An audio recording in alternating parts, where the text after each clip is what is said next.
إن الحمد لله نحمده ونستعينه ونستغفره ونعوذ بالله من شرور أنفسنا ومن سيئات أعمالنا إنه من يهده الله فلا مضل له ومن يضلله فلا هادي له وأشهد أن لا إله إلا الله وحده لا شريك له وأشهد أن محمدا عبده ورسوله صلى الله عليه وآله وصحبه وسلم وبعد waxaan kelmad yaro kooban ka horeysiin doonaa kole sheekhu idinka dhaafay waxa weeye waxay naga codsadeen in la googooyo oo 20kii daqiiqaba 60kii daqiiqo 20 laga dhigo marka kolka 20 mirir uu socdaba inaynu yar yara xidhno oo mid kala bilowno ayay noqonaysaa marka ha kala dareerino inuu dhamaaday ha u qaadanina laba jeer baan joojin doonaa oo midiiba 20 daqiiqo tahay insha Allah marka 60 daqiiqo ma la eeganaya oo 3 meelood oo min 20 marka qaybta hore waxaan ku qaadan doonaa insha Allah cilmigan imika aynu u fadhino caawa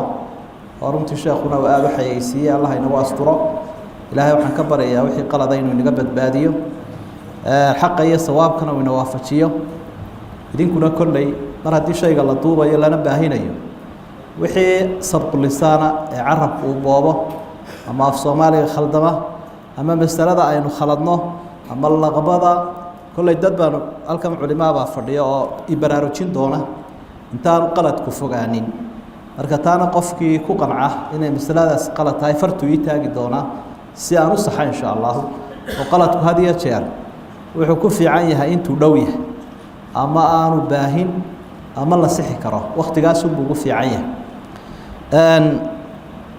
qaybta hore waxaynu xusi doonaa insha Allah cilmu tafsiir cilmigan aynu fadhino caawa ama aynu bilaabayno insha Allah taala ee tafsiirka la yiraahdo qodobo la xiriira si uu qofku wax uga ogaado tafsiirka quraanka kariimka ah iyo culimada islaamku waxay ka yiraahdeen midda hore weeyaan taariifkiisa aba cilmigan tafsiirka tilmaanta ay culimadu ka bixiyeen waa kala duwan tahay labada tilmaamood isleeyahay malaha way ugu yara fudud yihiin waxa weeyaan taw horeysa Badruddin Az-Zarkashi ayaa tilmaamaya kitaabkiisa Al-Burhan fi Ulum Al-Quran marka uu tafsiirka tilmaamaya waxa uu leeyahay cilmu yufhamu bihi kitab Allah المنزل على نبيه محمد صلى الله عليه وسلم ومعانيه واستخراج أحكامه وحكمه واستمداد ذلك من علم اللغة إلى آخره وعلم قفكم مركو برته وفهم كتابك إلهي كتابك إلهي قرآن كريم كأنه محمد لقو صوت عليه الصلاة والسلام بحلقة وين إنه هاي السنة وعلمك لقو فهمه ومركا تفسيرك التقانون waxaad fahmaysaa kalaamka Ilaahay marka tafsiirka taqaano waxaad kala soo bixi karaysaa ahkaamta ku jirta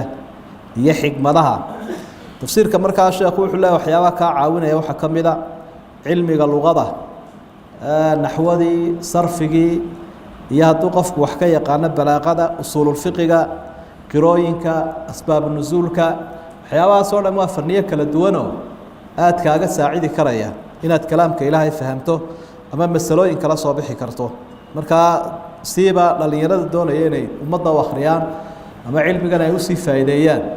waxa muhiim ah in naxwada iyo sarfiga iyo cilmiga la yiraahdo balaaqada qaybta waliba macaaniga inta kala mustahsanaadka iyo bayaanka iyo waa laga yaabaa in qof ka maarmi karo laakiin macaaniga inuu aad u fahmo aad bay muhiim u tahay usul fiqigana wax ka yaqaano waxa kale isaguna taariifiyay محمد عبد العظيم الزرقاني مناهل العرفان في علوم القرآن مركو تعريفنا يوحله وعلم يبحث فيه عن أحوال القرآن من حيث الدلالة على مراد الله تعالى بقدر طاقة البشرية مركو قفك تفسير أما علم قبرته كلامك إلهي وفهمه سبحانه وتعالى يوحي إلهي ولا تشيره آيات كان معنى هذا ابن عاشور كتاب كيس التحرير والتنوير مركو يسقون تعريفنا يوحي ولا اسم للعلم الباحث عن بيان معاني ألفاظ القرآن وما يستفاد منها باختصار أو توسع waxa weeye markuu qofku tafsiirka yaqaano cilmiga tafsiirka wuxuu ka hadlaa macnaha ereyada qur-aanka iyo jumlooyinkiisa iyo sidii wax looga faa'iidaysan lahaa ama ha la soo koobo marka qaarkood tafsiirka waa la soo koobaa marna waa la waasiciyaa tafsiirka qayb ayuu leeyahay ibn Abbas ba radiyallahu anhu ka waramayo wuxuu wajhun ta'rifuhu al-arab min kalamiha qayb quraanka kamida waxa lagu fahmi karaa luqada carabiga oo qofku markuu yahay qof carabi ah luqada carabiga si wanaagsan u yaqaan u fahmi karaa wana asxaabtu ridwanullahi alayhim markuu nabigu ku akhriyo aayadaha macnahooda ay fahmi jireen tafsiirka kalena waxa weeye tafsiirun ya'lamuhu al-ulama waa tafsiir ay garan karaan aqoonyahanka cilmiga tafsiirka aadka u yaqaana ama culumta cilmiyada kala duwan ee tafsiirku u baahan yahay qofka yaqaana cilmiga saddexaad waxa tafsiir la ya'lamuhu illa Allah iyo tafsiir ilaahay uu garanayo oo waa kaas de ilaahay wama ya'lamu ta'wiilahu illa Allah ilaahay baa garanaya aayadaha mutashaabiha macnahooda tafsiirku siyaabaha loo fasiraa waa saddex qaybood tafsiirun bid-diraaya wa tafsiirun bir-riwaaya wa tafsiirun bihima tafasiirta qaarkood waa at-tafsiiru bil-ma'thuur waxa lagu fasiraa daliilada la isku fasiraa aayadihiiba aayada lagu fasiraya aayadihiiba xadiidkii nabiga lagu fasiraya calayhi salaatu wasalaam aqwaashii asxaabta lagu fasiraya marka sida had iyo jeer maraajicdii hore ay u badan yihiin weey ibn kathiir iyo dabari iyo kutubtaas ay u badan yihiin ma'thuurka daliilkii bay daliilo kale ku fasiraan tafsiirka labaadna waxa weeye at-tafsiiru bir-riwaaya bid-diraaya qofku luqada carabiga inuu ku fasiro quraanka kariimka ah oo ereygan macnaha uu bixinayo xagga luqada carabiga marka la eego iyo jumladani macnaha ay bixinayso iyo sida aayaduhu ay tanaasubka u leeyna ma isugu xidhan yihiin luqada carabiga qofkii aad u yaqaana sida uu u fasirayo tafsiirka ayaa iyadana diraaya la yiraahdo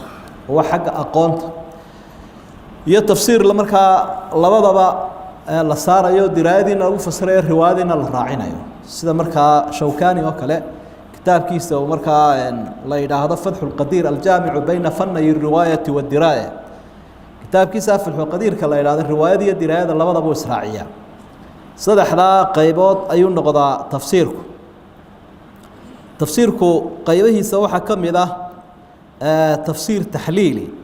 wa tafsiir ijmaali wa tafsiir muqaarin wa tafsiir mawduuci tafsiir ijmaaliya macnaheedu waxa weeyaan marka uu sheekhu sharxaya mufassirka ahi waa siday kutubtu u qaybsan tahay kutubu tafsiir macnaha ijmaaliga buu ku xisaabtamaya aayaadkaas uu qabanaya si guud buu sharxaya tafsiirka labaadna waxa weeye tafsiir tahliiliyo waa erey buu qabanaya marka ereygaasi macnaha uu bixiyo jumladaasi macnaha ay bixiso uu isdul taagaya haddii ay tahay luqadda iyo haddii ay tahay balaaqadeeda iyo haddii ay tahay inta macno ay noqoto kelmadaha si kale haddaynu dhigno waa laqbadii iyo sharxii oo kale inagu had iyo jeer waxaynu saarnaa marka hore waynu laqbaynaa tarkiibkaynu isa saarnaa si qofku u fahmo erey walba macnihiisa tafsiirkaasi waa tahliiliga haddana macno guud baynu ka hadalnaa oo marka laqbada aynu dhamayno si guud baa loo sharxaa si qofku u fahmo macno ijmaali weeye mid waxa jira la yiraahdo tafsiir al-muqaarin oo isagoo macnaha ijmaaliga ah sheekhu ka waramaya ayaa wuxuu soo bandhigayaa intii aayadan ku soo aroortay tartiibkii quraanka isagoo ilaalinaya aayaduhu soo kala horeeyaan aayaadka kale alla macnaha sidoo kale wuxuu soo aroorinaya axaadiithta aahaartii horena waynu soo yar ishaarno waa tafsiirkii ahaa ma'thuurka ayaa dhinacana muqaarin ka noqonaya daliiladii buu ku soo wada aroorinaya halka tafsiirka mawduuciga ahi waxa weeyaan sheekhu mesela wuxuu soo qaadanaya mawduuc caqiidada oo kale salaad oo kale soomka oo kale ma eegaya aayaduhu say isugu xigxigaan laakiin wuxuu eegayaa mesela mawduuca uu ka warramayo inta aayadooda ku soo arooray salaadoo kale haddaynu ka soo qaadano salaadii buu soo dhigaya markaa inta aayadooda ku soo aroortay ayuu soo bandhigaya iyo xadiidta ku soo arooray marka mawduucu u jeedaaye laakiin uma jeedo inuu aayaduhu say isugu xigaan oo ku xisaabtamo waa qaybaha culimadu maraajicdooda aad ku arki doonto ay wax u fasiraan qofka mufassirka quraanka fasiraya وموضوع كلا إسناه وينوجد بين علم التفسير لحديده وحلاه شروطه يولاه لما أنت وحي نوسعنا ما هذه شرطتك أقويها كده يرتوح يوسع عنيني ده كلام كإله أنت فسران ذلك جارسيان وحكمته ده دقيسي إفادة إيه استفادة لبضة بو يسوق شرطة إنه قفك وحفايده يستو دتكينا أسي قد بيو أو فايده marka shuruudaha waxa kamida qofka doonaya inuu tafsiirka barto umada si gaarsiyo sihhatul i'tiqaadkiisu wanaagsan yahay way dhacdaa ama way jirtaa macruuf weeye dad badan oo i'tiqaadkoodu wanaagsaneen quraanka fasiraan waxa haday gaaladaba qayba mufassiriina manka loo yaqaan mustashriqiinta diinta kristanka faafiya qarba tafsiirka iyo luqada iyo culumta kala duwan sharxa marka qofka had iyo jeer tafsiirka laga qaadanayo wax laga faa'iideysanaya waan aqeedadiisu wanaagsantahay oo qofkaas munxarif aan ahayn gaal la ahayn waxa shuruuda kamida tajarrud an al-hawa qofka rabitaankiisu inaanu hagaynin xaq u hagayo wa kalaamki ilaahay marka qofku rabitaankiisa waa inaanu qalloocinin oo ujeedooyin kale waa inaanu u duwin sidii saxda ahayd ee culimadii hore salafku ay u fasireen asxaabtu ay u fasireen لغة عربية وافقسا وين مفسرها آدابته وحكمها مشروطها أن يبدأ أولا بالتفسير القرآن بالقرآن إنه القرآن كيسكو فسره سيدا وهذه يجار سمعية ابن كثير رحمه الله آياته يبسكو فسرها وخير ما فسر بالوارد وحلقو فسرنا وحلقو في عن وحي صائر وري القرآن يصدق بعضه بعضا القرآن كيسمى بيننا يوسكما هرمنا يوم وسيس فسريا وحا كمida shuruudaha ma aadaabta inuu qofku sunnada nabiga calayhi salaatu wasalaam iyo ahadiithta nabi maxamed ka soo aroortay in quraankii lagu fasiro ahadiithta saxiixa ama xasanka ama mutawaatirka sugan xadiidka sugan xagga sanad ahaan in aayadii lagu fasiro oo ilaahay baa wuxuu wa anzalna ilayka dhikra litubayyana lin-naasi ma nuzila ilayhim waanu kugu soo dejinay quraankii adiga oo dadka u fasiraya waxa la doonayaa dadka inaad u fasirto aadaabta waxa kamida ama aan ilaahnay hadii uu waayo qofka mufassirka inta hore aynu soo sheegnay aqwaashi asxaabta ayuu noqonaya haythu innahum hadaru ar-rasuula wa aasaru tanziil waxay la joogeen nabi maxamed ay la fadhiyeen oo quraankii oo qoyani ku soo degayo wixii ay garan waayeen waxbay ka weydiin jireen nabiga calayhi salaatu wasalaam marka had iyo jeer cidda quraanka tafsiirkiisa laga qaadanayo waa iyaga weey fahamka ugu fiican iyaga laha waaqicu quraanku ka hadlayo sidoo u hadlayo asxaabtuna ridwaanullaahi calayhim qayb lagu yaqaanay tafsiirka ayay lahaayeen oo caan ku ahaa sida ibn mas'uud iyo abdullah ibn abbas iyo rag kaleba waxyaabaha lagu fasirayo waxa kamida ama qofka mufassirka shuruudiisa waxa kamida al-ilmu bil-lughati al-arabiyyah wa furuu'iha هورا ينوصل شيء قف كانوا يقانا اللغة العربية لغة العربية دي كبين شيء لما استقال ذو فسرينين اللغة العربية والله يقانا مرك الله نقدر مراجع هذا مرك الله أجا أصول شيء هذا كلمة معناه تسيساه وحكم ذا العلم بأصول العلوم المتصلة بالقرآن إنه قف وحكي يقانا علوم تلحد هذا القرآن هورا ينوصل المعنى وحكم ذا دقة الفهم التي تمكن المفسر من ترجيح معنى على آخر إنه قفك في القرآن كفسر هي قف فهم له فهم ذا الله ينور هذا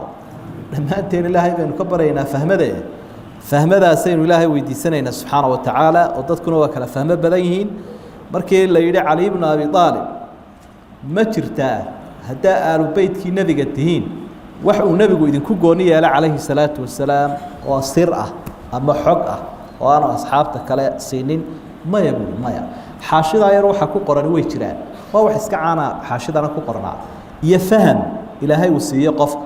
ده كلامك إلى هاي وكفهمه هاتين عضا أن نجوا آل بيت كم يدي كلامك إلى هاي نحو كفهمنا فهم الإرادة إلى هاي والناصية نحو كشجنا هستوى أرين هبة إلى هاي وي لكن وحنا النبي ونوجار يا لما تشربوا لها علي بن أبي طالب رضي الله عنه كقفك تذكوي كلا دوينهين قفنا وقف بليدة وفهمديسو أدقتهاي أما أن هروحوا فهمين أما فطنهين قفنا وقف مسكح فرن وسيدا دي علوم تنكلا مادقة أما الله برتبع تدكوا كلا مسكح فرينين marka qofku hadiya jeerin markuu mufasir noqonayo fahamkiisu wanaagsan yahay wey aadaabta taas shuruudi bay ahayn aadaabta waxa kamida in qofkan isaga niyadiisu ay wanaagsan tahay waxa kamida akhlaaqdiisu inay wanaagsan tahay waxa kamida in uu ku dhaqmayo waxiga Ilaahay oo markuu qofkii tafsiirkii fasirayo daayadihii wax dadka la hadlaya isaga ugu horeeya saadaradeed waa inaynu ku dhaqanaa waxiga Ilaahay taxarri sidqi wa dhabt wa naql qofkana waa inuu runta had iyo jeer ku dadaalo xaq waa inuu la jahro tawaaduca waa inuu ogaado wa izzatu nafsi an safasi fi al-umur naftiisu waa inay ka santaagto oo iskala weyn yahay qofkii arrimaha liita qofkii hadduu qof mufasiraya ama tafsiirkiiba baranayo waa inuu had iyo jeer yahay qof tusaale ah oo dhacdhaca iyo waxyaabaha sharaftiisa wuxuu dhimaya iyo culimanimadiisa iyo waanu ka durkaa karaamada aynu ilaalinaa leen dadkii baynu doonaynaa inaynu kalaamkii Ilaahay nafteena ku saxno ugu horeyn dadka kalena gaarsiino waxa kale oo laga maarmaan al-anah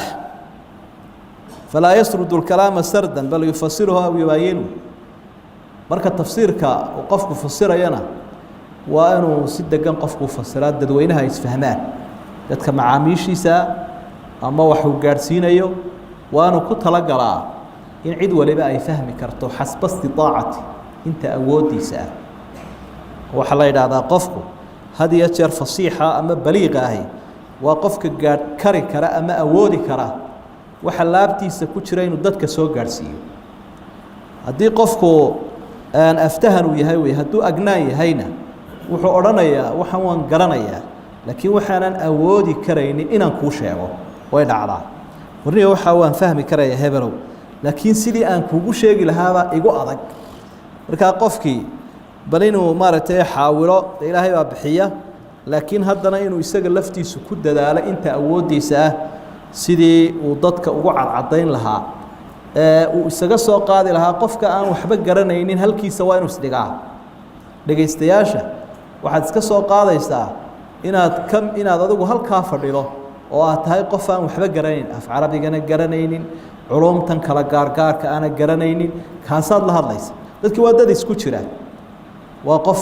aqoon leh qof iska jaahil qof dhaxdhaxaada qof luqadii carabiga garanaya mid aan garanaynin qofku waa inuu ku xisaabtamaa inuu intaba wax wada gaarsiin karo taana Ilaahay aynu ka barayna subhanahu wa ta'ala inuu inoo dhib yareeyo waanaynu isku day doonaa bal inaynu dixiin iska dhigno waxay yiraahdaan qolo waliba waxay qoranaysaa Soomaalida afka aad ku hadlayso waa mid buurbuuran dad badan baan fahmaynin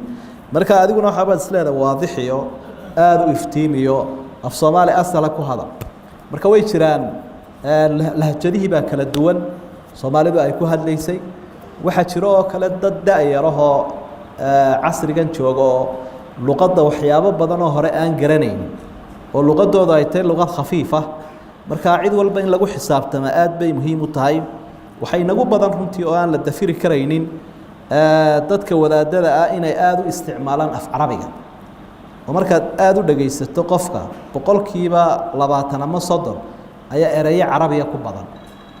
marka qofkii uu ka dhacayaa markasta oo soo gudbiso erey carabiga oo aan u fahmin macnihiisa laba Soomaaliya marka aad u sheegto mid carabiga kaga dhaxtarmo wuu ka yara dhacayaa sida daraadeed iyaduna taasina ku xisaabtan bay leedahay inta waxa si raaca in qofku wax ka barto fikrad iyo aragtina uu ka haysto culimada mufassiriinta iyo tafaasiirtooda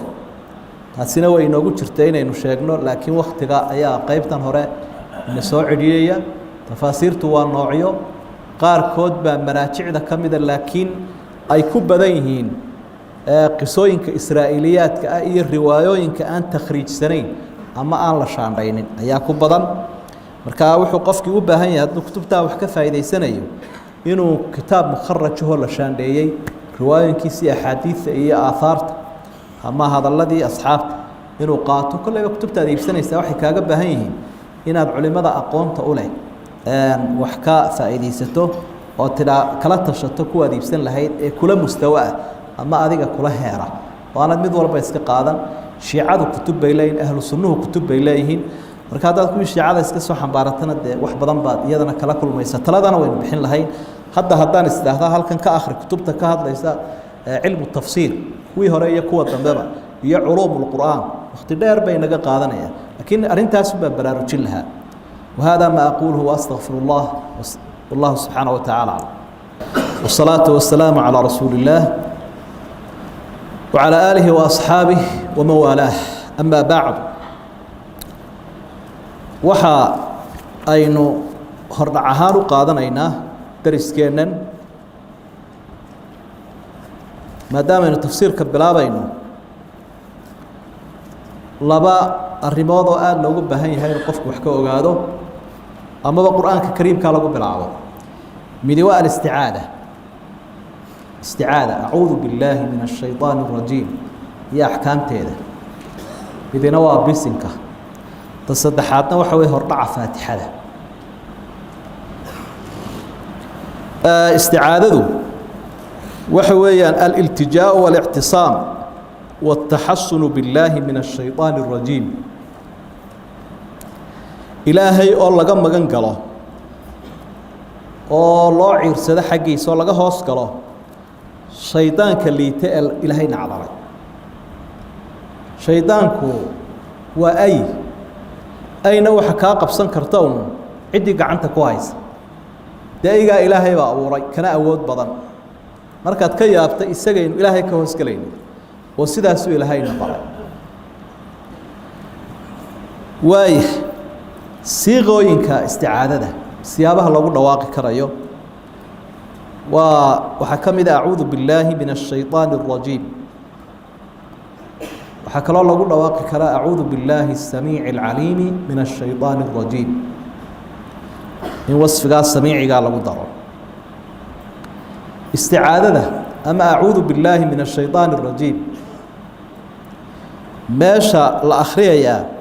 وحوي عند البدء بالقرآن القرآن الكريم كأه مركة بلاويس انتانت بلابين هدي الصلاة كترتي هدي أنا كترين باب انتانت بلابين آيات أعوذ بالله أخريس دليل كذا ندى السنة الصحيحة هي قرآن كبوا كسجى حق قرآنك إلهي وحده فإذا قرأت القرآن فاستعذ بالله من الشيطان الرجيم مركة القرآن كأخرده ولماذا بدن كذا واحد كفسرين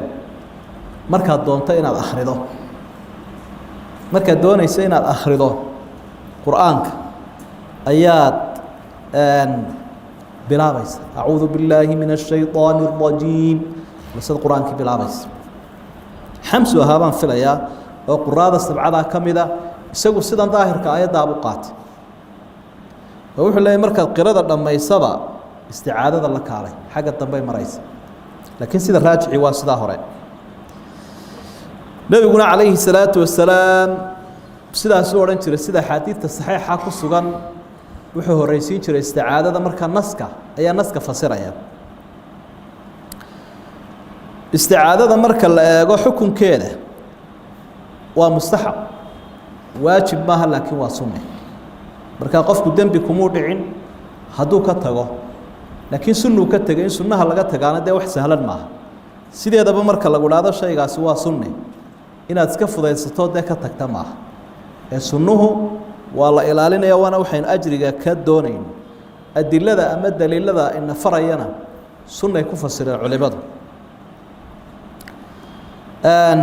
salaada ama aan ilaahna ee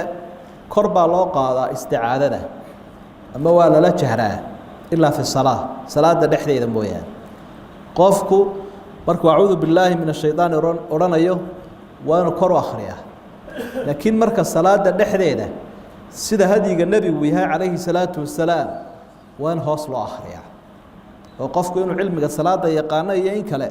fuqahadu waxay oran jireen waxa lagu garanayaa isticaadada hadaad aragtan intuu kanayo isticaadada kor u qaaday waxaad garatay inaanu aqoon u lahayn fiqiga salaada bisin kale waynu gaari doonaa insha Allah haddii ay dhacdo inaad qiradii joojiso ودخل فيها كلام أجنبي وهذا الكلام صار كلا عن قرآن كي هين دب الاستعادة دي وسوء علينيس هذا القرآن كي آخره يوقف كاتشوتشي waad la hadashay ama telefoon baa kugu soo dhacay markaasaad ka jawaabtay dib baad isticaadadii u akhriyaysa isticaadada haddii aynu ama acuudu billaahi min ashaydaani arajiim intaa ku dhaafno waxaynu u gudbi lahayn bisinka culimmadu waxay isku waafaqsan yihiin inay tahay aayad ka mid ah suuratu naml innahu min sulaymaana wa innahu bismi illaahi araxmaani araxiim inay aayad ka mida suuraddaa tahay oo aayaddaas aynu akrinay waa la isla waafaqsan yahay waxaa kale isla waafaqsan yihiin culimmadu suuradda la yidhaahdo suuratu tawba inaanay bisin lahayn iyadana way isla waafaqsan yihin beeraa bisin la yidhaahdaan soomaalidu qofka lagu dhaarinaya la doontaano waxay yidhahdaan suuraddaa qofka lagu dhaariyaa haankaa go-aya ama horay buu ka dhimanaya suuratu tawba inaanay bisin u horreynina waa la isla waafaqay sababtana halkeedaynu ku gaadhi insha allah waxay isku khilaafeen labadaa wixii aan ahayn saddex qowlna way isugu khilaafeen qolo waxay leeyihiin aayad qur-aanka ka mida ma aha ama aayad faatixada ka mida suuraddu bisinku ma aha bismi illaahi araxmaani araxiim oo labadaa meelood wixii aan ahayna suuradaha faatixadana kama mid aha suuraddana kama mid aha maxaa haddaa loo keenay waa litabaruk barakaysi unbaa loo keenay bay leeyihin sidaasina waxaa daliishanaya waxay yidhaahdaa ama qowlkaa qaba maalikiyada oo xadiidkii ahaa salaadii baan qaybiyey qasamtu salaata baynii wa bayna cabdi ayay daliishadaanoo bisinkaan lagu soo darin qowlka labaad wuxuu leeyahay waa aayad ka mid ah faatixada iyo suurad walba marka lagama tegi karo korna waa loo qaadayaa waa madhabta shaaficiyada oo iyaguna axaadiid bay daliishanayaan kii umu salama iyo abi hurayre iyuu ka mid ahaa qowlka saddexaadna waxa weeye qowlka odhanaya waa aayat mustaqila nasalat lilfasli bayna suuratayn waa aayad gooniya oo sideeda isaga taagan waxaana loo keenay halkan labada suuradood ayaa lagu kala saaraya oo marka bisinka la akhriyo macnaheedu waxa weeye suuraddii horena way dhammaatay tu kalena way soo socotaa labada suuradood kala saaridooda ayuunbay iftiiminaysaa wahuwa qowlu jumhuur bay leeyihin waana sida ay u badan yihiin culimmadu fasligaasay u badan yihiin daliilkana waxa weeyaan xadiidkii ibnu cabaas saxiixa ahaa ee sheegayey ee uu lahaa ibnu cabaas nebigu wuxuu garan jiray in suuraddaa hore dhammaatay suurad kalena soo socoto marka bisinku bilaabmo markuu malagii qur-aanka u akhriyayay rasuulku sala allahu calayhi wasalam mar hadduu bisin bilaabo wuxuu ku qanci jiray nebigu in suuraddii hore dhammaato suurad kale bilaabantay marka had iyo jeer la tukanayo salaada ee qur-aankii la akhriyayo bisinkii ma lagu bilaabayaa suuratu lfaatixa mise waaba laga tegaya culimada islaamku waxay u badan yihiin inaan bisinka laga tegaynin laakiin la akhriyayo daliilkuna sidaasuu rajaxayaa qolada markaa le bisinkii kolleyba waa in la akhriyo faatixada lagu akhriyo laba qolay usii qaybsameen kor baa loo qaadaya iyo hoos baa loo dhigaya marka jumhuurtu waxay leeyihiin hoos baa loo akhriyaya adilada saxiixiina taasay u badan yihiin madhabu shaaficiya iyaga laftigooda xadiid saxiixa bay daliishanayaan halkeedaad ugu tegi doontaa marka aada baadho iyaguna waxay leeyihiin kor baa loo qaadaya intaasina waa inta aynu ka odhanayno bisinka sidaa daraaddeed in lagu dagaalamo ama lagu murmo ama la isku bidceeyo bisinkii baa kor loo qaaday iyo hoos baa loo dhigay ma aha qofku waa inuu cilmi ahaan u kororsadaayo maraajicda iyo aqwaasha culimada iyo daliiladay soo kala daliishanayaan eegu dib ugu noqdo intaa waxaynu ka horreysiin lahayn ama aynu kusii xigsiin lahayn aan idhaahdo suuratu lfaatixa iyo akhrinteeda suuratu lfaatixa in la akhriyo oo salaada lagu akhriyo weliba ragcad walba ma aha sunno ee waa farad sidaasaa culimada islaamku ay u badan yihiin xadiidka saxiixaana way daliishanayaan ee nebi moxamed uu yihi sala allahu calayhi wasalam laa salaata liman lam yaqra' bifaatixati اlkitaab salaadi uma jirto oo umay ansixin qofka aan akhriyin faatixada abu xaniifa ayaa waxa uu leeyahay qur-aanka kale inagu filane haddii qofku faatixada akhriyana waa sax hadduu halkaa qur-aan kale ku akhriyo salaadana way ku filan tahay faqra'uu maa tayasara min alqur'aan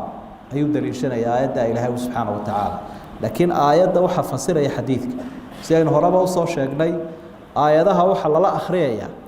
oo fasiri doona xadiidka nebiga calayhi salaatu wasalaam marka intaa aynu kaga soo gudubno saddexda arrimood ama aan idhaahna ee bisinka iyo isticaadada waxaynu usii gudbi lahayn suuratu lfaatixa suuraddan la yidhaahdo iyo fadligeeda suuratu lfaatixa fadaa'il dhowra bay leedahay oo culimada islaamku ay isla waafaqsan yihiin axaadiidta nebiguna ay sheegtay calayhi salaatu wasalaam fadligeeda waxaa ka mid a in horta ay tahay suuradda keliya ee salaadda u dhimanayso sidaa xadiidka nebigu ku sheegay calayhi salaatu wasalaam mar haddii la yidhi salaadi ma ansaxayso faatixada la-aanteed intaa qur-aanka way la dheertay suuratu lfaatixa axaadiidta rasuulka sala allahu calayhi wasalam fadli bay u sheegeen nebigana ka soo arooray calayhi salaatu wasalaam waxaa ka mid a xadiidkii caddaynaya sheegayey in asxaabtu ridwaan ullaahi calayhim iyaga oo safar ah ama socdaal ah ay la kulmeen beel meel degan ama reer bay usoo hoydeen kadibna qoladii may sooriyeynin nin baa laga qaniinay waxay u yimaadeen qoladii ninka laga qaniinay asxaabtiiba u yimaadeena waxay dhahaan cid idinka midoo ninka noo daweysaa ma jirtaa asxaabi asxaabta ka mida baa wuxuu yidhi haa anigaa daweynayo dawadiisa haya kalsooni uu ku qabo waxyiga ilaahay daraaddeed waa kii ku akhriyay faatixada waa kuwii xoolaha soo siiyey waa kii nebigu ku hambaleeyey calayhi salaatu wasalaam muxuu yidhi markaa wamaa yudriika annaha ruqya maxaa ku ogeysiiyey inay dawo tahay marka suuraddan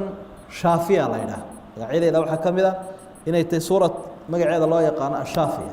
ilaahay baa wax caafimaadiyey laakiin caafimaadka ayaa uu sabab uga dhigay ibnu qayim raximah llah oo aada u sharxa suuraddan waxa uu leeyahay shaafiya fii amraadi alquluub waalabdaan jidhka iyo qalbigaba ilaahay waa ku caafimaadiya xoolihii asxaabtu ay soo qaateen nebigaa la qaybsaday calayhi salaatu wasalaam mar kale asxaabigii ubay ibnu kacbi lo odhanayay nebigu calayhi salaatu wasalaam iyadana waa tii uu sii weydiiyey nebigu calayhi salaatu wasalaam uu lahaa acdamu suura weydiinayay waxaa sidoo kale xadiidka bukhaari can abi saciid ibn اmucalla nebigu wuxuu asxaabigaa ku yidhi xadiidku bukhaari buu ku sugan yahay low callimanaka suuratan hiya acdamu suwari fi اlqur'an qabla an takhruja min almasjid waxaan ku bari doonaa suurad u weyn qur-aanka suuradihiisa wa hiya acdamu suwari fi اlqur'an qur-aanka suuradihiisay u weynta tir ahaan way u badan tahay maaha laakiin waxaa loo fahmayaa inay tahay suuradda u fadli badan xagga fadliga nebigu calayhi salaatu wasalaam wuxuu doonay buu ihi inuu baxo markaa waxaan xusuusiyey ballanqaadkii oo waxaan ku ihi sawtii adii ballanqaadee tidhi suuraddaasaan ku barayaa wuu ka jawaabay rasuulku wuxuu ihi alxamdu lilaahi rabbi اlcaalamiin hiya sabcu اlmahaani wاlqur'aan اlcadiim aladii uutiitu suuraddaa suurat lfaatixa la yidhaahdo weeye suuradda qur-aanka suuradihiisoo dhan u weyni waana toddobada soo noqnoqda ilaahay qur-aanka uu ku sheegay walaqad aataynaaka sabca min almahaani wاlqur'aan alcadiim waxaan ku siinay baa ilaahay uhi toddobada waaweyn toddobada soo noqnoqda aan idhaahdo toddobada soo noqnoqda iyo qur-aankii weynaa marka iyadii baa qur-aankii weynaaya ama qur-aankii oo weyn bay toddobadani ka mid yihiin marka waa toddobada aayadood ee soo noqnoqonaya waxaa markaas halkaa aynu ka arkaynaa fadliga suuraddani inuu aada iyo aada u badan yahay waxaa ka mid a xadiidkii saxiixa nabiga calayhi salaatu wasalaam ka sugnaa min xadiidi abi hurayrata radia allahu canhu ee xadiid alqudsiga ahaa nebigu ilaahay ka warinayay ilaahay bu wuxuu uhi salaaddii waan qaybiyey oo anigii addoonka inoo qaybsantay salaaddaa markaa faatixadaa looga jeedaa addoonkaygu wuxuu leeyahay wixii uu weydiisto wuxuu ku ammaanayna ilaahay baa ka guddoomay subxaanahu wa tacaala marka addoonkii uu idhaahda alxamdu lilaahi rabbi alcaalamiin intaa markuu akhriyay ilaahay wuxuu leeyahay xamadanii cabdi addoonkaygii wuu imahadiyey markuu idhaahda alraxmaan الraxiim qaala ahnaa calaya cabdii addoonkaygii wuu ammaanay ayuu ilaahay odhanaya ilaahayna mahadii ammaanta aad buu jeceliy markuu idhaahda maaliki yowmi اddiin intaa kolka uu addoonkii akhriyana ilaahay wuxuu leeyahay majadanii cabdii addoonkayga wuu isharfay sharaf buu isiiyey mararka qaarkoodna waxay riwaayada ku jiray fawada ilaya cabdi arrinkiisii wii bandhiga markuu idhaahdo iyaaka nacbudu wa iyaaka nastaciin intaa markaynu akhrinana bal ilaahay siduu inoola hadlaya inaynu isdhegaysanno inuu ilaahay usoo jeesanno wey intaa markaynu akhrino ilaahay wuxuu leeyahay haadaa baynii wa bayna cabdii walicabdii maa sa'al intani anigii addoonka inoo dhaxaysa iyaaka nacbudu ilaahay baa leh iyaaka nastaciin ilaahu adigaanu gargaar iyo kaalme kaa doonaynaa taasina addoonkiibaa codsi soo qadimayoo ilaahay buu wax ka codsanaya subxaanahu wa tacaala marka addoonkaygu codsigaa waan ka aqbalaya markuu addoonkii idhaahda ihdina siraada almustaqiim ilaa dhammaadka laga gaadho ilaahay wuxuu odhanayaa haadaa licabdii walicabdii maa sa'al intan waxa iskale addoonka oo waa ducadiisii iyo rabbi barigiisii addoonkayguna wixii uu iweydiistay waan siinayaayoo wuu leeyahay ayaa ilaahay odhanaya subxaana wa tacaala marka halkaa waxaad ka aragtay intanaynu faatixada akhriyayno ilaahay baynu la faqaynaa subxaana wa tacaala oo aynu toos ula hadlaynaa oo aanay habboonayn inaad sii jeesato ama aada noqoto maqano jooga in jidhkaaguna joogo maskaxdaada iyo qalbigaaguna ay maqan yihiin ceeb bayt sidaa daraaddeed bay habboon tahay inaad khushuucsan tahay oo ilaahaaga ogsoon tahay inuu ilaahay ku hor taagan yahay oo aada isaga la hadlayso iyaaka adiga wey adigana waad leedahay waanaad maqan tahay isma qabato marka adaabta salaada ayay ka mid tahay waajibka ah khushuucda qad aflaxa almu'minuuna aladiina hum fii salaatihim khaashicuun khushuucduna waxa weeye inaad ogtay inaad ilaahay saa ula faqayso aada ula hadlayso subxaanahu wa tacaala marka suuratu lfaatixa daliiladaas iyo axaadiidtaas saxiixa baa ku soo arooray fadligeeda waxaanay leedahay magacyo dhowra waxaa ka mid a umulqur'aan qur-aanka hooyadii iyo umulkitaab labadaba waa la yidhaahdaa sida kitaabka hooye ugu tahay waxa weeye qur-aanka kariimkii waxa uu si guud uga hadlo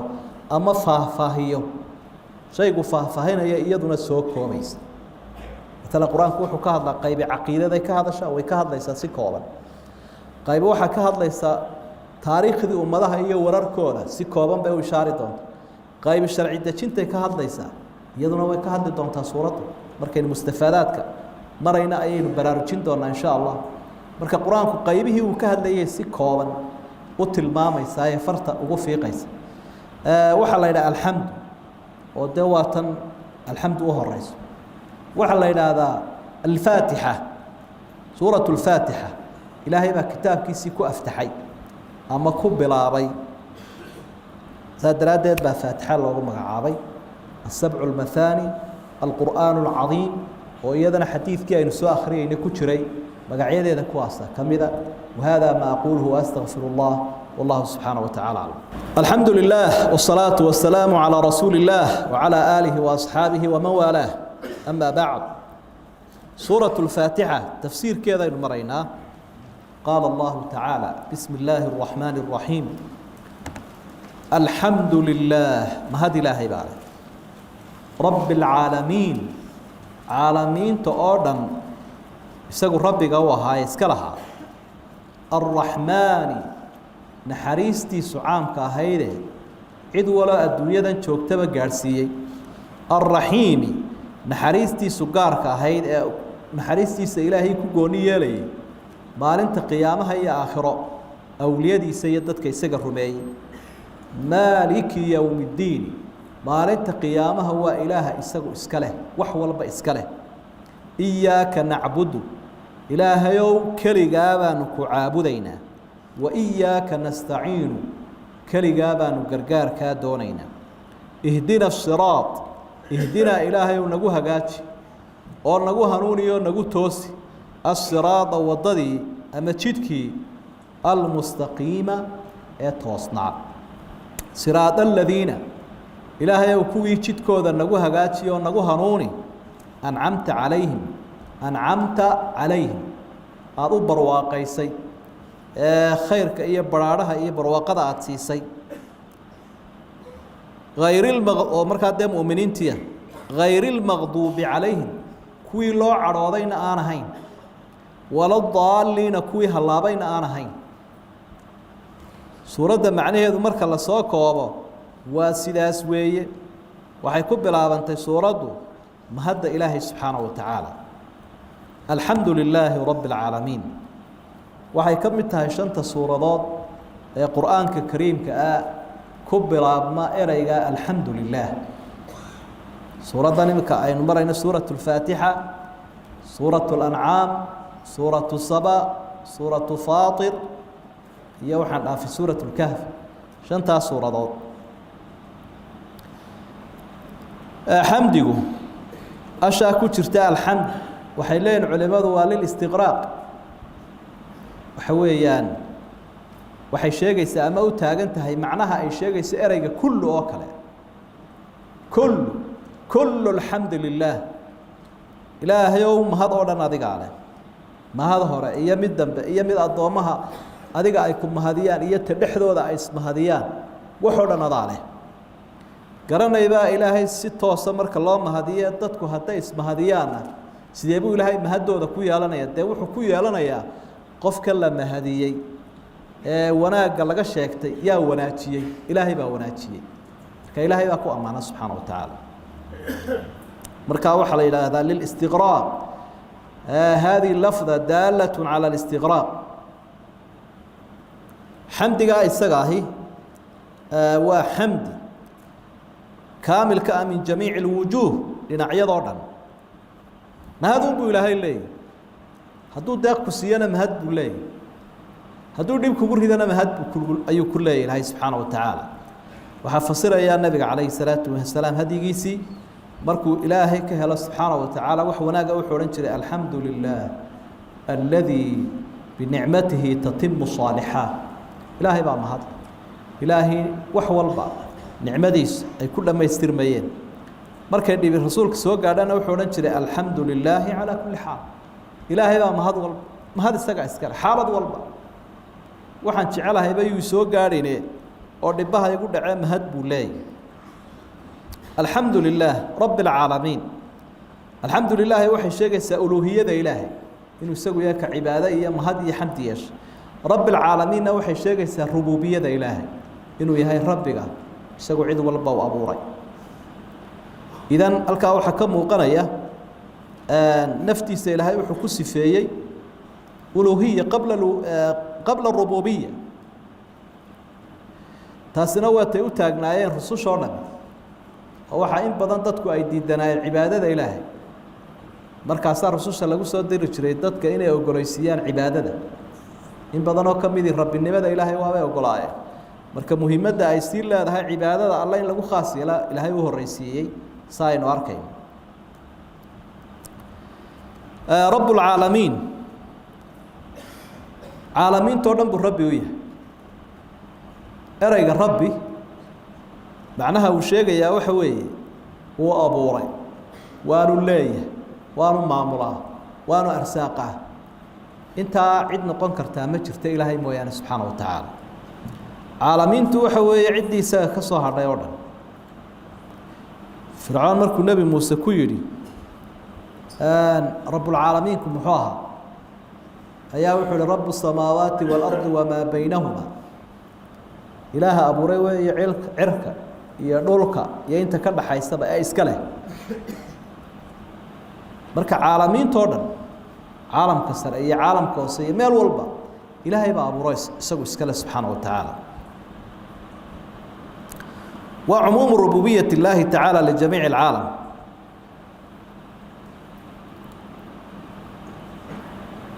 marka la eego suuraddu towxiidka saddexdiisa qayboodba way tilmaamaysaa rububiyadii ilaahay inuu yahay isagu rabbiga caalamka way sheegtay rabbulcaalamiin uluuhiyadii ilaahay iyo inuu ilaahay cibaado xaq u yeeshay bay tilmaamaysaa iyaaka nacbudu wa iyaaka nastaciin alasmaa wasifaat towxiid alasmaa wasifaat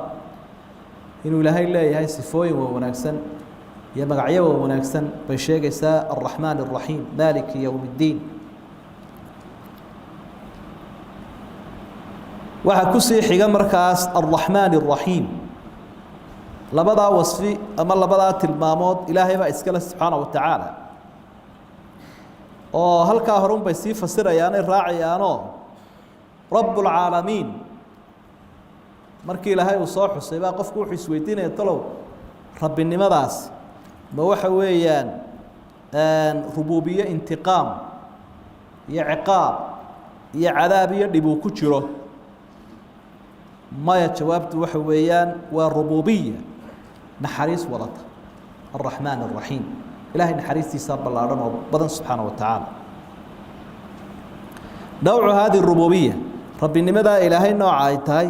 ayaa rabbi uu ku jawaabay alraxmaan alraxiim macnihii hore way leedahay oo gaal iyo islaam ba ilaahay nicmadiisa uu siiyey adduunyada oo adiga arkaya ay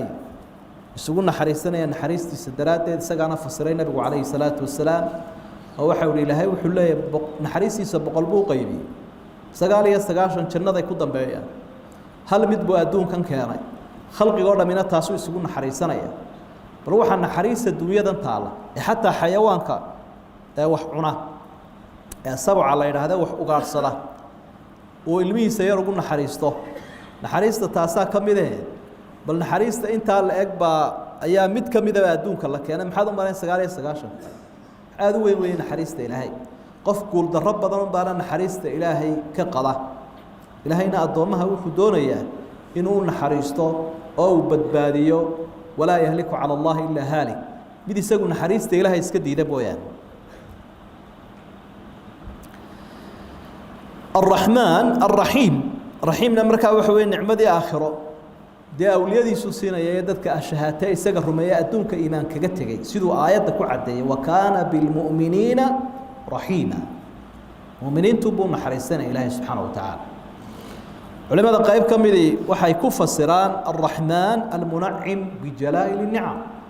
وإله بحير نعموين كواوين والرحيم المنعم بالدقائق النعم وإله بحير نعموين كقرصون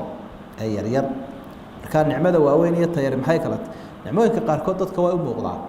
inaad xoolo yeelato inaad dad yeelato inaad caafimaad leedahay waxa soo dhan waxyaabo dadka u muuqdo way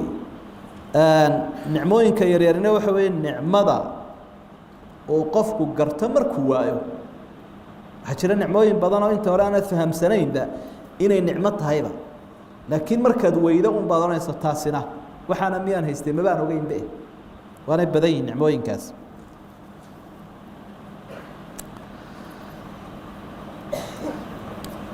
إياك نعبد مالك يوم الدين مالك يوم الدين إلهي با مالك قيامها مالك هو إسقو إسكاله وميانا الدنيا ذين الهاي ما يوحى الله واحد دونك يا لنا ددي الدنيا يا عالم كورنا إسقى إسكاله نحا هذا مالك يوم الدين مالك قيامها إلهي وجونية للهانشاه لماذا وحى إليه وحى هريا شيء شوين كي الدنيا ذن كتيري adduunkan dad badan oo wuxuun iska sheegtaa jira waa xoolahaygii waa daarahaygii waa waddankaygii lahaanshihii noocaas ahaa ee dadku ay sheegan jireen wax ayaa iska hadhay maalinta qiyaamahana ilaahay taa uu sii cadaynayaa wax alla wixii wuxuun sheegi jiray lahaa anaa leh su'aal baa la weydiinaya liman almulku alyawm maanta yaa wax leh jawaabtu maxay noqotay lillaahi alwaahid alqahaar إلهي با كليجي وحسكله كعيد كلامه جواب ويده إلهي با يسوي جوابه عيد كلام وحليبه ما شرتها معلن مد ولا ملك يا مالك يا شيغان جريا halkaas ku haray oo iska aamus labada qirabo way jiraan malik yawm الدين iyo malik labadaba waa jiraan marka waxa jira malik aan malik hayn iyo malik aan malik hayn labadaba ilaahay uu yahay subhanahu wa ta'ala malikna uu yahay malikna uu malik baa jira boqora oo waxa lahayn inkasta iskaba yar tahayba oo kii wax yeeshaabahad iyo jar wuxuu xuurtaysto haduu malik bay yahay inta badan laakiin uu jiri karaa malik aan malik hayna waxba lahayn waxaase loo badan yahay in dadku ay yihiin dad maalikiin oo wax leh laakiin aan malik ahayn oo boqornimo lahayn labadaba ilaahay uu leeyahay subxaana wa tacaala isagaa boqorna oo waxna leh waxay aayaddu muujinaysaa ihbaatu sifati albacthi waljazaa in aakhiro jirto oo iman doonto inkastoo in badan iska dhaga tiraan dadkan adduunyada ku nool abaalmarino dambayso mudan in la xusuusto loo diyaar garoobo oo siday qeybkii hore iyo ummadaha hore uga warrantay aakhirana way ka warramaysa adduunka waxa joogana way ka warramaysa xaqu ilaahay leeyna way ka warramaysa suuraddu marka waxaa mudan in loo camal falo iyaaka nacbudu wa iyaaka nastaciin waxay tilmaamayaan labadaa jumle istaba yaalla in addoonkii ilaahay keligii uu caabudayo keligiina gargaar uu weydiisanayo cid gargaar la weydiisto ama la caabudana waxa u mudan sifooyinkaa wanaagsan ilaaha leh subxaana wa tacaala ilaah wax walba iska leh ayaa cibaado xaq u yeeshay isagaana gar u leh in dee marti loo noqdo oo wax alla wixii uu addoonku codsanayaba isaga u qadimo waxaa markaa aayaddu ay caddaysay labadan arrimoodba inay yihiin laba arrimood oo ilaahay ku gooniya cibaadada iyo isticaanada alcibaada xaqu lilaahi tacaala waxaana laga fahmayaa taa shayga loo yaqaano xasriga ama qasriga taqdiimu lmacmuuli cala alcaamil waxyaabahay luqadii aynu sheegayna kuu faa'iideynayso wey luqada carabiga hadday tahay naxwada iyo balaaqada iyo waa mawaadiicday ka warramaan had iyo jeer shayga la idhaahdo alqasru waalxasru alidaafi waاlnisbi qaybihiisii kala duwanaa marka maadaam ereygii dambayn lahaayoo iyaaka labada meeloodba xagga hore maray macnaha laga fahmayaa waxa weeye keligaa baanu ku caabudayna keligaana gargaar baanu ku weydiisanayna sidaasaanay tahayoo dee intaasoo daliil baa inoo sheegaya cibaado inuu ilaahay keligii leeyahy oo wax xuquuqda cid waliba xaq bay leedahay ilaahay xaq keligii u leeyahay in ilaahay keligii la caabudo sida xadiidkii mucaad ku sugnaa tadri maa xaqu llaahi cala alcibaad xaqa ilaahay addoomaha uu ku leeyahy ma taqaanaa waa inay keligii caabudaan isticaanadiina waa saasoo kaleo ilaahay keligii baa gargaar la weydiisanaya haddii aad markaas taa hore garanayo dee cibaadadaa haddii laakiin qofku uu idhaahdo meelaha qaarkood sawtay ku soo aroortay in cid kale isticaano la weydiisan karo ee ilaahay baa uhi watacaawanuu cala albiri waataqwa samafalka iyo isu kaashada alla kacabsiga isticaanadaas maxay noqonaysa isticaanada laba qaybooda isticaanatu tafwiid wa isticaanatu lmushaaraka isticaanatu tafwiid macnaheedu waxa weeyaan wax aan cid kale qaban karin oo ilaahay unu qaban kara keligii subxaana wa tacaala oo aan addoomuhu kuu qaban karin taa ilaahay keligii baa la weydiistaa isticaanatu atafwiidna waa la yidhaha ilaahay baa keligii loo bandhigayaa waa waxa addoomaha kale lagala quustay qaban kari waayaan yaa ku badbaadin karaa yaa dhalku siin karaa yaa ku jannayn karaa yaa dembiga dhaafi karaa intaaba ilaahay subxaana wa tacaala cid kale ma leh marka isticaanada waxaa la yidhaahdaa isticaanatu tafwiid isticaanatu lmushaaraka baa jirto oo waa waxa ay addoomaha kale kuu qaban karaan xoogaa lacaga bay ku siin karaan dee cadowa markaa ay saysaan bay kaa dhicin karaan waxyaaba badanoo dee addoomuhu ay kaa caawin karaan baa jira marka taana mushaaraka la yidhaha marka ta la ogol yahay ee sharcigu ogol yahay waa taa mushaarakada ee cid kale kuu qaban karto taan cid kale kuu qaban karayninna waa ilaahay subxaana wa tacaala ta keligii uu leeyahy sidaa darteed maalan addoon dhintay oo kale waxba kuuma qaban karo oo dee shaqadiiba way ka dhammaatay isagii waa cadilana duca u baahan marka inaad barida maaha addoon maqan oo aan kulaba joogin waxaanu kuu qaban karan inaad weydiisato maaha laakiin addoomaha ku hor jooga kula joogaa wixii ay kuu qaban karaan isticaano waad weydiisan kartaa waa ka ilahay uhi watacaawanu goorma addoomaha laftigoodu waxa ay kuu qaban karaan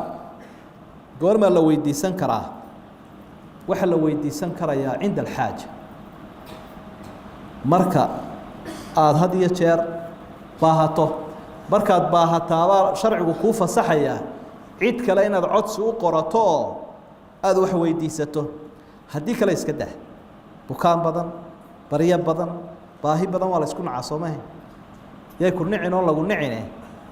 ilaahayna wuxuu kugu jeclaadaa inaad codsi u gudbiso aada isaga wax weydiisato addoomuhuna waxay kugu nacaan inaad iyaga wax weydiisato والله يغضب إن تركت سؤاله وبنو آدم حين يسأل يغضب لهي وكوع عروضة هداد وحبا ويدي سوي ودعي سوي ودبري ويدي الضمور ويكوع عروضة هداد وحبا ويدي ستو الرحمن كي خلقه إلهي يا خلقه فرق قول حياة سوي كلا دوينه وحكروا علماء إليه واحد عيد وحبا ويدي سنكرتاه عند السرور به مركو قفك كفر حسين وحالدا قاركود بو qofku danaynaya inaad wax ama cilmi weydiisato ama cuudiyo xoolo weydiisato oo isaga taasi ay ka farxinaysaa u jecel yahay taasoo kalena waa la weydiisan karaa dib kuma jiro lifaaqana culimadu hadiya jeer waa si fasireen ihdina as-siraat al-mustaqim waxyaabaha in ilaahay isticaana ka weydiisanay isticaanadii waa socota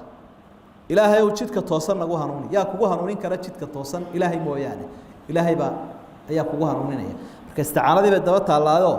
إلهي وجدك توصل نجوا هنوني وحيابها نجرجار كاد استعانة كاجد دون إني جرجار أيو كم تينا هنون نصيص هنون كان إلهي بحيه سبحانه وتعالى تينا هلك هراء صور دافن آيات ده هراء علماء وحي إليهن إمك نعبد ونستعين ويكله الرأي نعبد به الرأي سنستعين ونوي دمبيس وأنا كحديث كالنبي عليه الصلاة والسلام إن كسر مرينا حديث القدسي إن أنت هرنا إلهي ولأنك على أنت ضمن أدونك عليه نعبد وعبادة إلهي وإلهي عليه أنت ضمن نستعيننا أدونك عليه وإلهي وحويدي سنة كحلا جف سيرت الله فهمية لطيفة ده كنت دعوي مركز إلهي وحكدون يسوي حيسسي إلهي وحبين كدون يناس وما وين برينا هرت أمر كيس قاو عباده أيو كادون يا هذا بعد وحكوها ليس ضد بهانت هاي هرت عبادة دي سلك عليه وأمر كيس قاو مركز صار عصي جاجا سوق الدميو آدابت وحوي وحي أدون يسمى مركز هذين الكسوقات تصارني نبى مرحة هذا ولا شغالي سات كمتها مركز حولي قفك عين كا سماية هولها قبته وحنقول أبار جودي دونا وحا dadkii kale way qabteen mid baa isagoo halkiisa iska fadhiyo ninkii madaxdaaba ku soo noqdo wuxuu leeyahay anigu wixii aad ii dirtay maan qabanin laakiin waxa san ka doonaya shardi baaba ku xidhnaaba waxa ay codsiga markaad fuliso amarada ayaad codsigaaga heli doontaa ninka madaxdii wuxuu oranayaa wixii aan ku diray ma qabanin ma qabanaya ii dhib waxa san ka doonaya wuxuu istaahilaa marka in la xidho iyo in la garaaco iyo in la fogeeyaba walillahi al-mathalu al-a'la tilmaantii khalqiga haddaad saa u fahamta ilaahay khaaliqaha ku abuuray maxaad u maraysa alla wuxuu waydaa sa'alaka cibaadi anni fa inni qariib ujiibu da'wata da'i idha da'an falyastajibu li walyu'minu bi la'allahum yarshudun si aan ducadooda u aqbala dadka iyo codsiyadooda isticaanadooda iyo gargaarkooda iyo waxay iga doonayaan oo dhan si aan uga yeelo horta aniga hay aqbaleen hana i rumeeyeen inta i rumeeyaan horta hay aqbaleen in ilaahay diiday muxuu wax kaga doonaya subhanahu wa ta'ala waxa labaad oo nacbudu iyo nastaciin jamac bay u taagan yihiin erayadu iyaaka a'budu iyaaka astaciinu maaha laakiin waa jamac marka halkaana waxa laga fahmayaa bay leeyihiin culimadu sida shariicadu bay noo dajisay in cibaadadu ay ku fiican tahay jamaca iyo wada jirka salaadii baa jamaca oo ku fadli badatay 720 darajo xajkii baan jamac la'aantii baa ansaxaynin jihaadkii baa jamaca iskaashigii wixii khayra ayaa watacaawanu cala albirri wattaqwa baa la leeyahay waxa kale oo alamru bilmacruuf wanahyu cani lmunkar iyo wixii wanaagsan tacaawun iyo iskaashi marka mar walba wixii cibaado ah iyo khayr ah inay iskaashiga ku fiican yihiin kale socodkuna aanu fiicnayn oo shaydaankuba kaa eri karo xataa cilmiga barashadiisa iminka haddaad halkaa u baxdo oo aad tidhaahda anigu lifekan ka dhagaysanaya xaafadayda iyo haddaad xalqadan soo fadhiisata ma isku baraka maaha lifeka kol islaantii baa mar koob shaaha ku keenaysa marna ilmihii yaraabaa ku jiiraya marna kii meeradaa ku odhanaya ii saxeex dee ictikaafkana ma helaysa maasha nafina waa daciifa marka cid la cibaadaysanaysa tartan iyo suxulduub bay ku jirtaan iyo cid ay eeganayso oo wuxuu arkayaa dadkii oo ka dheereeyay laakiin marka keligii uu noqdo shaydaanku maalinba in yar buu turkinaya ilaa uu wixii hayayba ka laababa nacbudu wa nastaciin asraarta ku jirta ayaa ay ka mid tahay الصراط المستقيم صراط وحو النقضة بين لين علماء مد toosa iyo mid qalooc ku yara jira labadaba laakiin arrintaa waxaa ka saaray almustaqiim marka jidka ilaahay loo maraa waa mid toosan وأن هذا صراطي مستقيما فاتبعوه سورة الأنعام إلهي وحول جدك سواء جدك يجي توصنايا صامرة وإسلام لماذا مركز الإسلام كصفي عنه الرعضة وتسعنيسا إلى أد إلهي سور تاكتو سوى كارها لي قيامة إلى أد تنذ الباب كذا كقش هدي أنو جدك سكي إلهي هنا مستقيم ما هو قلع مركلا جدك لسيف تيبي جدك مستقيم كهذا صراط الذين أنعمت عليهم غير المغضوب عليهم ولا الضالين تذكر مركا لاقى حق النعمة دي لأنتين وصدح قيبات قال نعمة إلهي كقبو السدي أو برواقيي أو وادتك إلهي الرمية كأمر قاتل الله ينقله هو سوا قال هذا الله بعدنا وحوي قار أن بضايا كرن عين نعمة دي وايبة ولا الضالين هي قار اسكدا أنت النعمة لانا الله بعد رضيبة المغضوب عليهم صدح لا قيبات بيدتك الدنيا كنا ولا وقيبسين قال دينا الله بدأ سوسي قيبسين كوا كفرك كوا هاللابيو يا كوا كلا لا بعرضه مسلم كنا وادت كالو نعمي قرآن كيسجع يفسر يا سيدي هربا ينص شيء دت كان إلهي ونور إلهي ونعمي إنه عطسنا إن شد كذا إلهي نمريوا كوي سورة دبا إلهي وكتل المامي سورة النساء إلهي وكعده سبحانه وتعالى وما يدعي الله والرسول فأولئك مع الذين أنعم الله عليهم من النبيين والصديقين والشهداء والصالحين وحسن أولئك رفيقا عد إلهي الرسول كأضيع ذلك كتلقادت جيت إن نعمة إلهي الشو حكاحي قوم إن ذي إلهي أضيعه وأنبياء نبيدي وإذا قال هذا كل شهيدي تذكي صالحين تاها وناق بدنا ويرهم تبضنا إلا للرفيق للراعة لو هلينا كواس أونا يكسبوا لهاي وهمليه سبحانه وتعالى الصراط المستقيم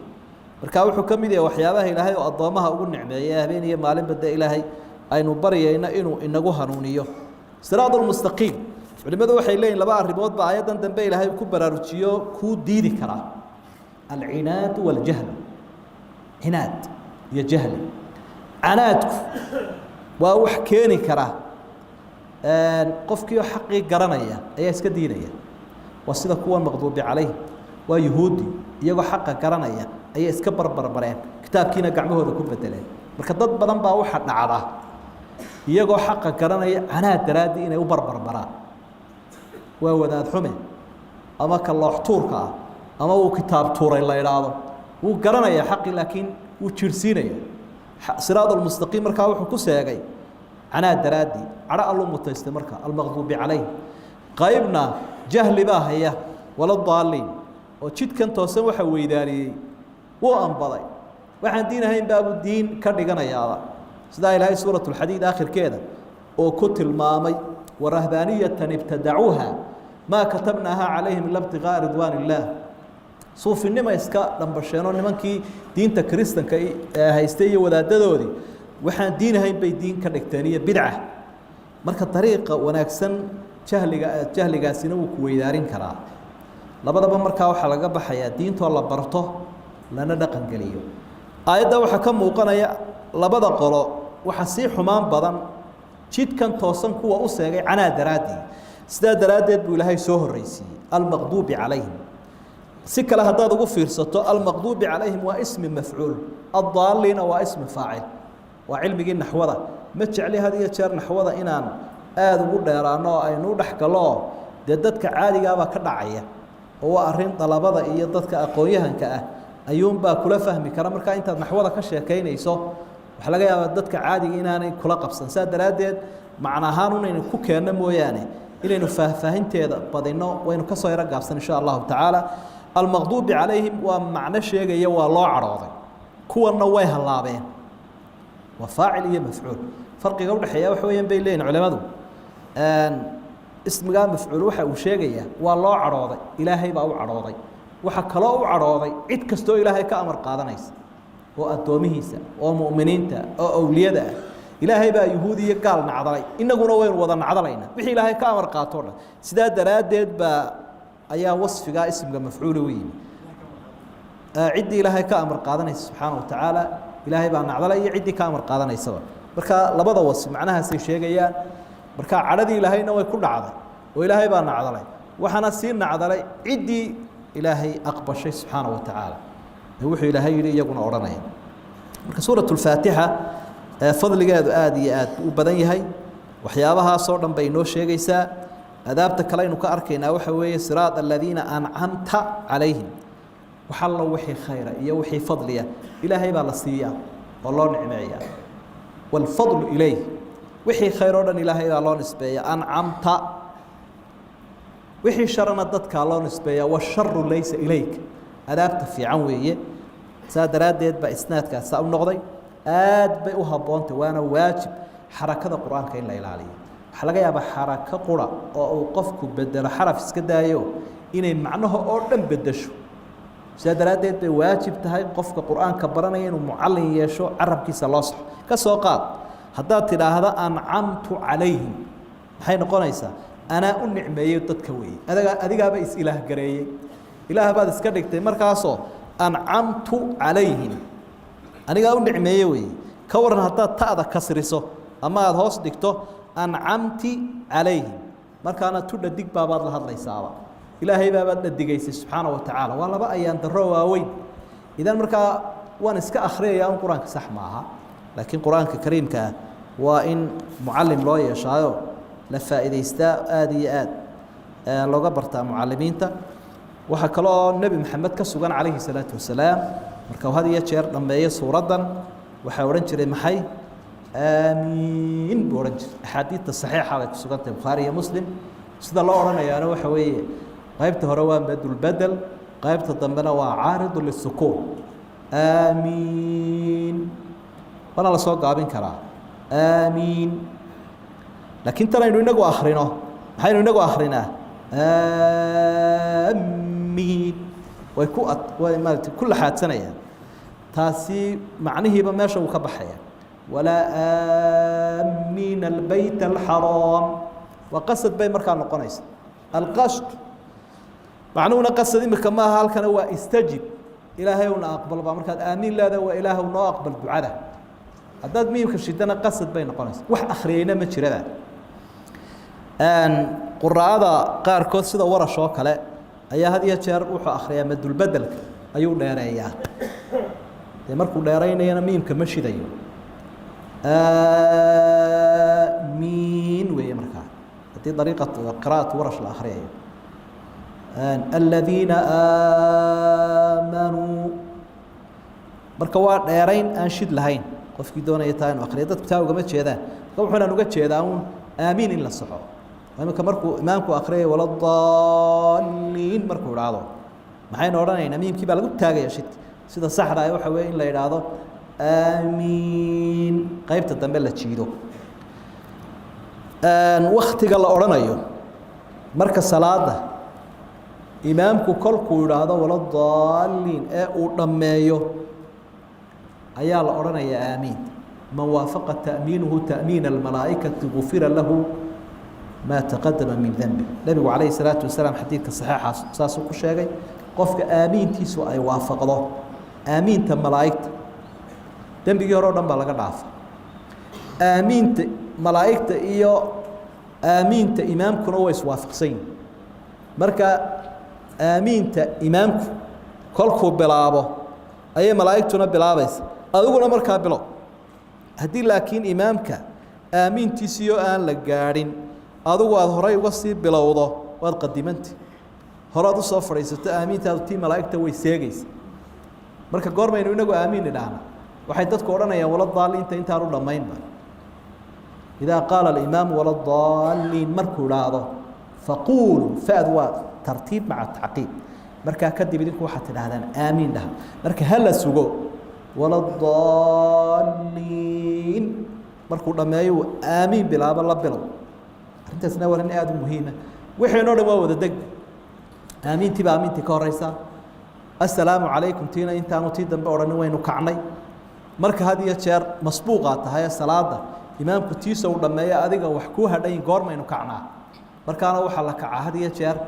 marka tii hore inuu yidhaahda tii dambe aanu gaadhin maxayna wada qadimay marka waxay u baahan tahay si ujuurtan iyo abaalmarintan loo helo in cibaadada waqtigeeda lagu beego intaasuu inoogu joogi doonaa dariskani wahada ma aquluhu waastaqfiru llah wallahu subxaanaه wa tacaala aclam